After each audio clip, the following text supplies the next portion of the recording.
देश भर में राजपूत भारतीय जनता पार्टी के खिलाफ ट्रेंड चलाए हुए हैं बीते कुछ दिनों से। भाजपा, जिसे राजपूतों की, ब्राह्मणों की, बनियों की पार्टी कहा जाता है, उसी पार्टी में एक नारा 2017 में चला था। मोदी तुझसे बैर नहीं, वसुंधरा तेरी खैर नहीं। 2017-18 में कमल का फूल हमारी फूल, दो नारे राजस्थान से उपजे। लेकिन यह नारे अब जगह जगह से, यानी कि गुजरात से, यानी कि उत्तर प्रदेश से, यानी कि हरियाणा से, हिंदी पट्टी जिसे काउ बेल्ट भी कहा जाता है, वह राजपूत समाज विरोध में खड़ा हुआ है भाजपा के। कारण क्या है? राजपूतों को कांग्रेस से ज्यादा टिकट भाजपा ने राजस्थान में दिए हैं, उसके बावजूद विरोध की वजह क्या है? क्या वजह है कि राजपूत जो है, जिस पार्टी को खड़ा करते हैं या खड़ा करने में हमें अपनी भूमिका बताते हैं, उसी के खिलाफ हैं। रविंद्र सिंह भाटी पे जिस तरीके से देश विरोधी ताकतों से मिलने और पैसे के लेन देन का आरोप भाजपा के बड़े नेता कैलाश चौधरी लगा चुके, क्या यह पहली बार हुआ है? जी नहीं, पहले भी ऐसा हो चुका है। महारानी गायत्री देवी गिरफ्तार हुई थी। तमाम चीजों पे आज के पार्लियामेंट कार्यक्रम में विस्तार से बात करेंगे। नमस्कार, मैं प्रदीप हूं, आप थिंक 360 देख रहे हैं। आज बात करेंगे कि क्यों राजपूत, जिसे भाजपा का इस स्तर का वोटर कहा जाता है, कि कांग्रेस को मुसलमान नहीं छोड़ सकता और भाजपा को राजपूत नहीं छोड़ सकता। लोग प्रहसन में या मजाक में राजपूतों को भाजपूत शब्द भी लिखते हैं कि ये भाजपा के एक अटैच्ड लोग हैं जो इस पार्टी को छोड़ नहीं सकते। तो हम अगर हिस्ट्री में चलते हैं तो पहला जब विधानसभा चुनाव हुआ था राजस्थान में 1951-52 में, तब 54 सीटें जीती थी 160 में से राजपूतों ने। उसके बाद यह संख्या धीरे धीरे धीरे धीरे कम होती गई। 2013 का जो विधानसभा चुनाव, जिसमें भाजपा ने क्लीन स्वीप किया था, उसमें 26 राजपूत जीत के आए थे।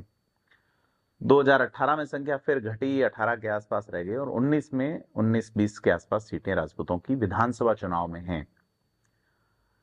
अब जबकि लोकसभा चुनाव का पहला चरण वोट एक दिन बाद ही है उसके, यानी कि 19 तारीख को है, आज 18 को अपन बात कर रहे हैं।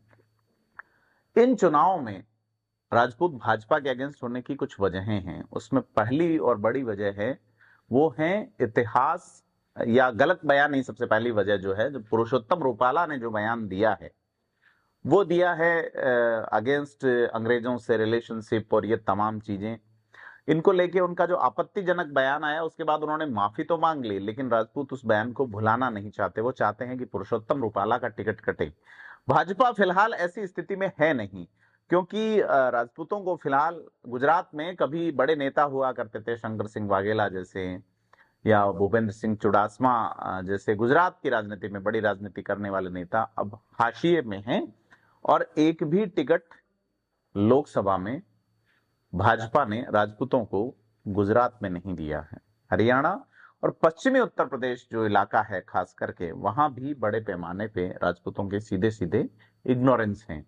संगठनों की स्थिति राजस्थान में देखें खास करके, तो श्रवण सिंह बगड़ी को छोड़ दें तो आम राजपूत जो है, उनके कोई प्रतिनिधि यहाँ नजर नहीं आते। राजपूतों में एक बड़ी हायरार्की सिस्टम है, आम राजपूत, खास राजपूत।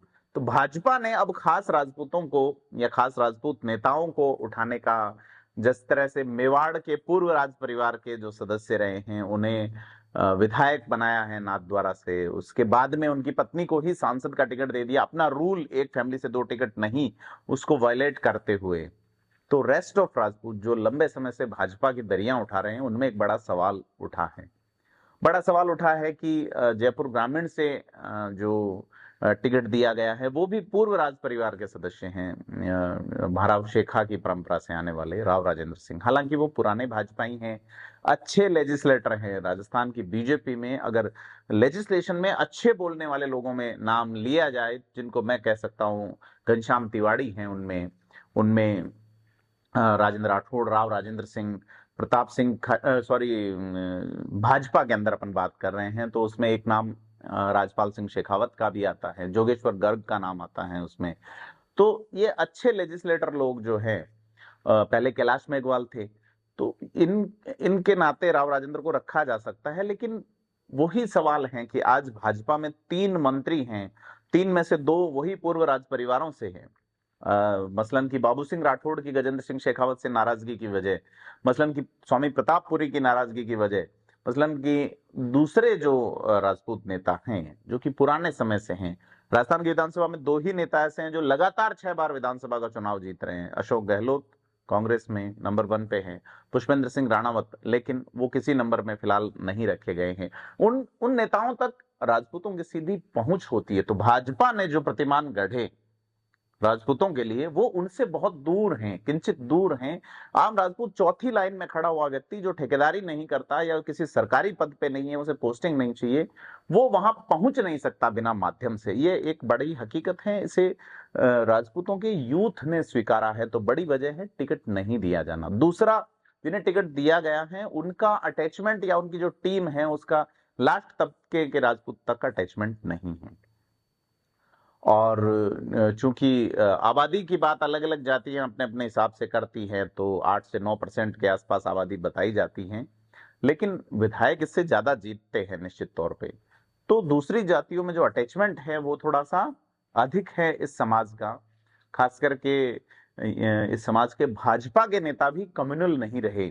अभी आजकल मैं गजेंद्र सिंह शेखावत के बयान सुनता हूं तो मुझे बड़ा आश्चर्य होता है कि भैरव सिंह शेखावत कभी कम्युनल बयान नहीं देते रहे, मुस्लिमों पे अटैक नहीं करते रहे। लेकिन शेखावत जालोर में बोले, एक जर्नलिस्ट के नाते मुझे थोड़ा सा कि ये उस हेयर लाइन, बॉर्डर लाइन को थोड़ा सा पार कर रहे हैं जो राजपूतों की ओर से वो अगेंस्ट मुस्लिम नहीं है। मतलब राजेंद्र राठौड़ यूनुस खान के अच्छे संबंध रहे तो राजेंद्र राठौड़ अल्पसंख्यकों के खिलाफ भी जीतते रहे। विधानसभा का चुनाव लगातार लगातार लगातार 7 बार जीते। तो दूसरे समाजों से जो अटैचमेंट रहा है वो ज्यादा रहा है जीतने वाली संख्या को अगर देखें जिस तरीके से लोकसभा या विधानसभा चुनाव में। और ये हायरकी वाले लोगों को टिकट देने का जो पूर्व राज परिवारों से, ये केवल भाजपा नहीं कर रही है। कांग्रेस ने भी 4 टिकट जब 2009 और 14 में दिए तो उनमें से 3-3 टिकट पूर्व राज परिवारों के थे। कोटा से जयराज सिंह का, अलवर से भंवर जितेंद्र सिंह का और जोधपुर से चंद्रेश कुमारी का। इस बार कांग्रेस ने 2 टिकट दिए हैं जिसमें से एक करण सिंह उचियाड़ा जो कि व्यवसायी हैं, दूसरे प्रताप सिंह जो कि पॉलिटिशियन हैं। ये भी किसी राज परिवारों से नहीं है। तो कांग्रेस अब सेफ चल रही है। तीसरा जो सबसे बड़ा इशू है, पहला इशू कि आप टिकट काट रहे हैं, पहला इशू कि आप बयान गलत दे रहे हैं, दूसरा इशू आप टिकट काट रहे हैं, तीसरा इशू ईडब्ल्यूएस का। ईडब्ल्यूएस को लेकर राजपूत समाज के तमाम संगठनों ने एक मंच पे आके कैंपेन चलाया जिसमें यह डिमांड थी कि ईडब्ल्यूएस का सरलीकरण राजस्थान गुजरात की तर्ज पे केंद्र में किया जाए। लेकिन उसको बात को किया ही नहीं गया सीधे तौर पे, और उसका नुकसान भाजपा के बड़े नेता, इवन भाजपा के राजपूत नेता भुगत रहे हैं, जिसमें गजेंद्र सिंह शेखावत का दिल्ली के आयोजन में एक बयान, मोक्ष वाला बयान उनके खिलाफ गया है निश्चित तौर पे। तो कुल मिला के राजपूत जाति के जो लोग हैं वो अब भाजपा से वो अलगाव की स्थिति में आ रहे हैं और ये विरोध थमने का नाम नहीं ले रहा। झुंझुनू में आप ये देखिए कि 2 जाट जब आमने सामने होते हैं तो राजपूत भाजपा के जाट की ओर जाता है निश्चित तौर पे। ब्रजेंद्र ओला की ओर कभी नहीं गया, लेकिन इस बार समग्र रूप में खुले तौर पे उन्होंने ब्रजेंद्र ओला को समर्थन देने की बात कही है। भाजपा के विधायक रह चुके डॉक्टर मूल सिंह शेखावत के बेटे जो कि कांग्रेस के प्रवक्ता है, प्रदेश सचिव है, यशवर्धन सिंह, उनके नेतृत्व में खुला समर्थन दिया है और पहले चरण की कमजोर सीटों में से एक हो गई है झुंझुनू। उसकी बहुत बड़ी वजह बीजेपी का कोर वोट बैंक राजपूत का उस दिशा में खिसक जाना है। जालोर सीट जिसे भाजपा मान के चल रही थी, दूसरे चरण का चुनाव है, वहां भाजपा की आज की तारीख में अगर अशोक गहलोत के बेटे वैभव गहलोत के सामने कमजोर स्थिति है तो वो राजपूतों की वजह से है। वो ही विरोध भाजपा ने अपने नेताओं को भेज के बातचीत करके चीजें सुधारते हुए इसको कवर अप करने की बड़े पैमाने पे कोशिश की। मसलन कि राजनाथ सिंह को यहाँ भेजा गया झुंझुनू, मसलन राजेंद्र राठौड़ आए, लेकिन राजेंद्र राठौड़ को झुंझुनू के राजपूतों ने कहा कि राठौड़ साहब राठौड़ी चूरू में कीजिए, यहाँ हम संभाल लेंगे, हमें क्या करना है। यह ट्रेंड चला है, सोशल मीडिया पे आप कमेंट्स पढ़ सकते हैं लोगों के। तो तीसरा इश्यू आया इतिहास विकृतीकरण ईडब्ल्यूएस का, और चौथा आया इतिहास विकृतीकरण का कि जैसे जो कैरेक्टर्स राजपूत कैरेक्टर रहे हैं और उन कैरेक्टरों के बाद में जातियां अलग हुई हैं, वो जातियां जो है उन कैरेक्टर्स की जातियां बदलना चाहती है। मसलन पृथ्वीराज चौहान की, मसलन मिहिर भोज की, मसलन राणा पूंजा की। तो इसको लेके बड़ा एक विरोध शुरू हुआ कि वो अपने नेताओं से, जिनको वोट करते हैं, उनसे उम्मीद करते थे कि वो बोलेंगे, लेकिन वो नहीं बोले। हाल ही में दिया कुमारी का जालोर में दिया गया बयान, गजेंद्र सिंह शेखावत का जोधपुर में दिया गया एक मीडिया हाउस को बयान कि पुरुषोत्तम रूपाला अच्छे आदमी हैं। दिया कुमारी से जब पूछा गया कि बयानों को लेकर नाराजगी है, तो उन्होंने कहा कांग्रेस का प्रोपेगेंडा है, नाराजगी किसी तरह की नहीं। तो सीधे तौर पे लोकसभा चुनाव में यह सारी चीजें इकजाई हो गई। लोग वक्त का इंतजार कर रहे थे और उन्हें ये वक्त मिला है। इतिहास विकृतिकरण वाले में जिस तरह से ऐतिहासिक पात्रों पे कांग्रेस भी आरोप लगाती रही है, अकबर, महान, महाराणा प्रताप, गोविंद सिंह डोटासरा लगातार गिरते रहे, लेकिन इसमें कांग्रेस या बीजेपी के वो नेता भी नहीं बोले जो पूर्व राज परिवारों से आते हैं। और पूर्व राज परिवारों में जिस परिवार की, मेवाड़ वाले जो महाराणा प्रताप का परिवार जिसे कहा जाता है, जो 1920वीं शताब्दी की शुरुआत में जब लॉर्ड कर्जन का दिल्ली दरबार लगा, तो मेवाड़ वहां नहीं गया था, दिल्ली दरबार में नहीं गया था। अभी मेवाड़ का जो पूर्व राज परिवार है, उनका ट्विटर हैंडल मोदी का परिवार है, महाराणा प्रताप का परिवार की बात।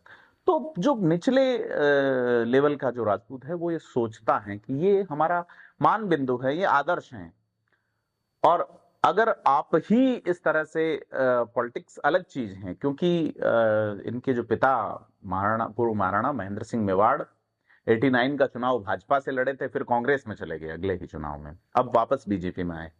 लेकिन निचले स्तर पे कि इनके खिलाफ अब जब कोई एजिटेशन होता है, मसलन कि जयपुर के अंदर जब महल वाला विवाद हुआ था, तो राजपूतों के तमाम संगठनों ने दिया कुमारी के समर्थन में प्रदर्शन किया था। तो राजपूत अपने मानबिंदु, अपने इतिहास की बात कर रहे हैं। वो ईडब्ल्यूएस में सरलीकरण इसलिए चाह रहे हैं कि नौकरियां मिले, रोजगार मिले, और गजेंद्र सिंह शेखावत मोक्ष की बात कर गए। अब देखिए कि स्वामी विवेकानंद के एक कोट का मैं उल्लेख करता हूं कि जब शिकागो में उनका चौथे दिन का स्पीच था, उन्होंने कहा भारत के या पूर्व के लोगों की जरूरत धर्म अध्यात्म से जुड़ी हुई नहीं है, धर्म और अध्यात्म उनके पास है, उन्हें चाहिए रोटी। भूखे कंठों से गुहार लगा रहे हैं रोटी, और आप उनके हाथों में पत्थर पकड़ा रहे हैं। तो यह जो बयानबाजियां और ये चीजें इकजाई हो गई, और भाजपा का जो कोर वोट बैंक, भाजपा का जो एक बड़ा वोट बैंक जो है, वो अब अलग तरीके से बिहेव कर रहा है। वो वोट कहां करेगा, कहां जाएगा, यह उनका इंडिविजुअल चॉइस हो सकती है। लेकिन अगर सोशल मीडिया देखें, और यह जो गैसोलीन तैयार होता गया, उसमें चिंगारी लगी कि पहली बार एक राजपूत नेता, जो कि रविंद्र सिंह भाटी के रूप में निर्दलीय अपने दम पे खड़ा हो रहा है, जिससे सभी जातियां जुड़ने की कोशिश कर रही, उस पर देशद्रोह वाला आरोप जैसे ही आईटी सेल ने चिंगारी फैलाई, वो गैसोलीन भड़क रहा है। अब वहां से 450 किलोमीटर दूर का युवा भी सोच रहा है कि एक व्यक्ति खड़ा होने की कोशिश कर रहा है, उस पर आप ये आरोप लगा रहे हैं बिना किसी सबूत के कि वो किसी से मिल लिया, तो क्या वो वाकई में देशद्रोही हो गया? एक बड़ा सवाल है।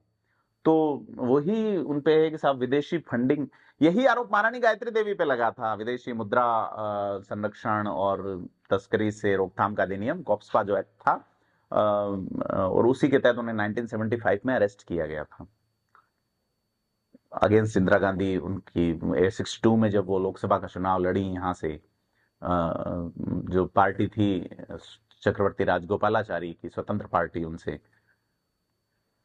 67 में जब जनसंघ और ये पार्टियां साथ मिलकर लड़ी, तब वो चुनाव नहीं जीत पाई मालपुरा से विधायक का, लेकिन जयपुर से सांसद का चुनाव वो जीती गायत्री देवी। तो कांग्रेस के खिलाफत तो राजपूत क्या शुरुआत से ही भाजपा ही रहा, यह भी कहना ठीक नहीं है, क्योंकि सबसे पहले राम राज्य परिषद, जनसंघ, इसके माध्यम से राजपूतों के नेता ज्यादातर जीते थे। जोधपुर के जो हनुवंत सिंह जो थे, उनका असामयिक हादसे में निधन हो गया। ज्यादातर उनके सिपह सालारों ने कांग्रेस में भारत का पहला दल बदल कहा जाता, तो राजपूत कांग्रेस ही हो गया। उनके नेता जिधर गए, जिधर ले गए, गायत्री देवी अगर उनको ले गई स्वतंत्र पार्टी की ओर, तो बड़े बड़े लोग स्वतंत्र पार्टी से चुनाव लड़े। मैं अक्सर जिक्र करता हूं लेफ्टिनेंट जनरल नथु सिंह राठौड़, गुमानपुरा, जिन्होंने नेहरू को यह कह दिया था कि अगर किसी सेना नायक को या किसी कमांडर को आप ब्रिटिश को भारतीय सेना का चीफ बना रहे हैं, क्योंकि उसे अनुभव नहीं है, आप ये कह रहे हैं, तो किसी प्राइम मिनिस्टर भी किसी ब्रिटिश को बनाइए, क्योंकि किसी हिंदुस्तानी के पास भी देश चलाने का अनुभव नहीं है। तो वहां पिन ड्रॉप साइलेंस हो गई थी। फिर करियप्पा वो बने इंडियन आर्मी के चीफ, लेकिन वो व्यक्ति भी भीलवाड़ा से चुनाव लड़े थे, स्वतंत्र पार्टी से उपचुनाव लड़े थे, हार गए थे वो। जनरल नथु सिंह राठौड़। तो यह स्थिति फिर 77 के आसपास जब उनके नेता उनको जनता पार्टी में ले गए तो वो जनता पार्टी के हो गए। 89 में जब कल्याण सिंह कालवी और यह एक ग्रुप बना तो समाजवादी हो गए राजपूत। 90 में फिर उसके बाद में भाजपा ही होने लगे। भैरव सिंह शेखावत ने एक बड़ा रोल प्ले किया उसके अंदर, बाद में वसुंधरा राजे के समय भी ये चीजें कायम रही। तो 90 से लेके अब तक राजपूत बीजेपी को वोट करता रहा है। 18 में उन्होंने एक स्विंग किया और यह स्विंग जो है एक बार फिर से सेटल हो गया था मामला, लेकिन यह 4-5 जो बड़ी चूकें रही जिसको लेके राजपूत नेताओं को भी लगा, वो मान के बैठ रहे हैं कहां जाएंगे, यह घोषित वोट बैंक है और यह सुपरलेटिव कॉम्प्लेक्स जो है पॉलिटिक्स में। क्योंकि आप सोचेंगे कि 2021 के बाद, यानी कि कोरोना आने के बाद, 2020 के बाद माफ कीजिएगा, 4 साल में लोगों की सोचने की क्षमता और स्टाइल बिल्कुल बदली है। तकनीक बदलने के साथ साथ लोगों का मनोविज्ञान बहुत बदला है। चुनाव और वोट का मनोविज्ञान भी बहुत तरीके से बदल गया है। और 2019 में चुनाव जीतने वाले नेताओं को लगा ऐसे ही चलेगा, 3.25 लाख से जीत रहे हैं, 5 लाख से जीत रहे हैं, 6 लाख से जीत रहे हैं, वो नेता ऐसे ही जीतते चले जाएंगे, कितने वोट कम हो जाएंगे। यह बड़ी चीज है कि लोग का जो साइकोलॉजी बदली है, लोगों का जो विश्वास बदला है। और डेमोक्रेसी में नेता सुन नहीं रहा, उसके आसपास ऐसी फौज खड़ी हो गई जो कद से परछाइयां बड़ी हो गई। तमाम नेताओं की स्थिति यह है। तो वो एक जाति के लिए नहीं, तमाम जातियों के साथ। तो खास करके राजपूत समाज का ये जो बात है कि किस तरीके से दिया कुमारी जिनको उप मुख्यमंत्री बनाया गया है राजस्थान का, उनके पिता भी कांग्रेस से चुनाव लड़े थे, जयपुर से भवानी सिंह। तो बड़े लोगों के लिए बीजेपी कांग्रेस इश्यू नहीं है, लेकिन राजपूत का जो निचला तबका, जो वोटर है, वो लगातार जुड़ा रहा। अब स्थितियां बदल रही है। तो आपको क्या लगता है कि ये स्थितियां वाकई में बदल जाएगी, या राजपूत जो है वो भाजपा का ही होके रहेगा, या वो अपना विकल्प चुनेगा? क्योंकि लोगों को अब नई लीडरशिप अपने स्तर पे खड़े करने की कुछ प्रेरणाएं मिल रही हैं, कुछ आवश्यकताएं उन्हें महसूस हो रही हैं। बाड़मेर उसमें एक उदाहरण है। अब वो नहीं है कि नेता ने कह दिया वो फाइनल है। तमाम वर्ग में कोविड के बाद ये है, लोगों में पेशेंस लेवल नहीं रहा कि भाई समय का कोई भरोसा नहीं है, हम कह रहे हैं हमारा काम इस तरह से होना चाहिए, आपके रूल्स रेगुलेशन क्या है वो बदलें, आपकी सोच क्या है, आपके भाव भावनाएं क्या हैं, ठीक है ओके, लेकिन हम क्या चाहते हैं। और यही डेमोक्रेसी है बेसिकली। तो डेमोक्रेसी की नीड को अगर नेता नहीं समझेंगे तो फिर चीजें चली जाएगी। पार्लियामेंट हुई सभा हमारे ग्रुप ऑफ ऑल्स। तो आपको क्या लगता है, आप क्या सोचते हैं, हमें कमेंट बॉक्स में बताएं और वीडियो को लाइक, शेयर और सब्सक्राइब जरूर करें। धन्यवाद।